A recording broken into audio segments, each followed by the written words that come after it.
In my yesterday's video, I spoke about how a goal is not something to get to, but something to come from. In essence, what I mean is faking it till you make it can be a good strategy when it is used in the right context. When you're trying to develop skills as against claiming a status, faking it till you make it can be good. Today, I want to talk to you about, by the way, if you haven't seen that video, check out the link somewhere here. Today, I want to talk about another mantra that is prevention is better than cure. Have you heard that saying before? What does it mean to you? Florence Nightingale is well known for being one of the nurses. In fact, she's regarded as the mother of modern nursing. And she's one of these people that really took care of British soldiers and really reduced the mortality rates during one of their wars in the past. And what she discovered was that a lack of sanitary hygiene was the major cause of the deaths of many British soldiers. And she found this out by plotting a graph and being a very good statistician that could figure out what the causes of each soldier's death was and then plot some sort of graph that enabled them see in the end that it was the lack of sanitary hygiene that was killing the soldiers more than the battle itself. What is the point here?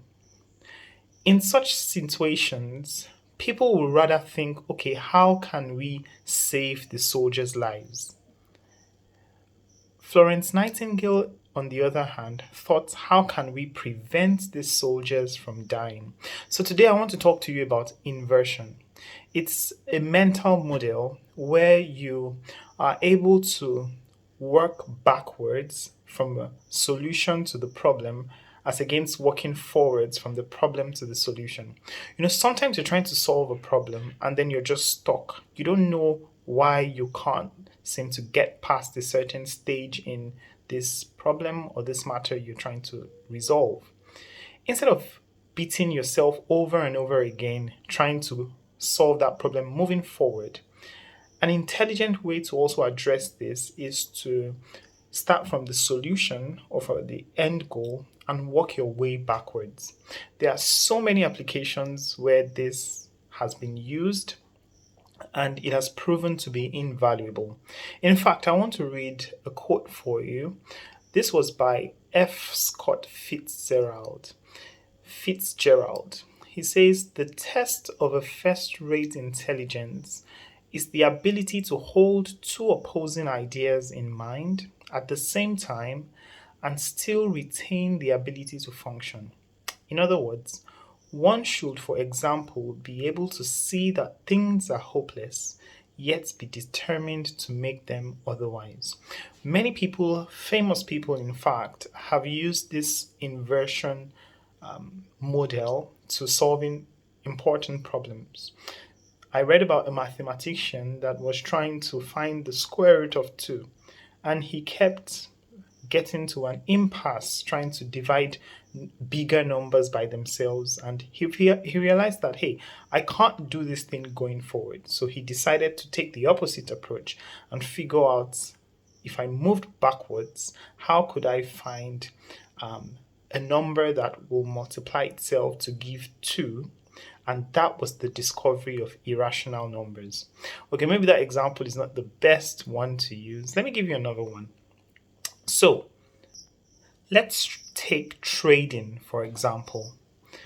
Many people who trade are focused on making more money.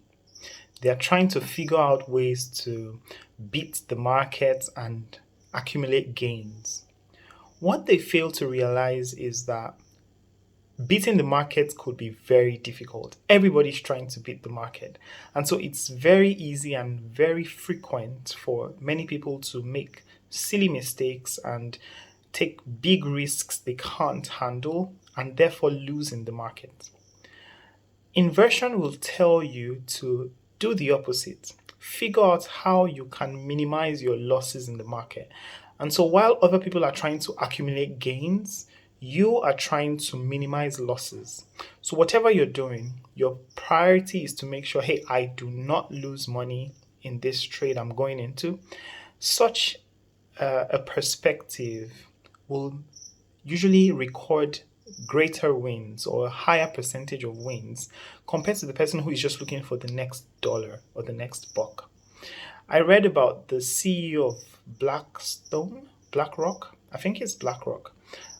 Steven Schwartzman. I think he's BlackRock.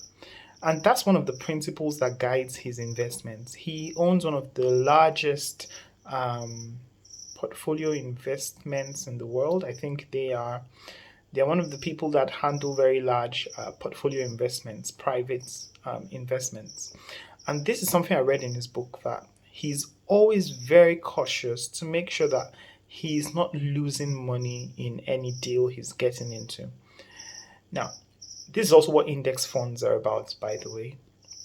So what's the point of this video? What problem are you trying to solve currently? What situation do you find yourself in? I guess you probably have thought about how you can succeed in that thing, how you can figure out... Okay, I'm rambling a little bit. Okay, let's take it again. You're trying to figure out how you can succeed in whatever you're interested in.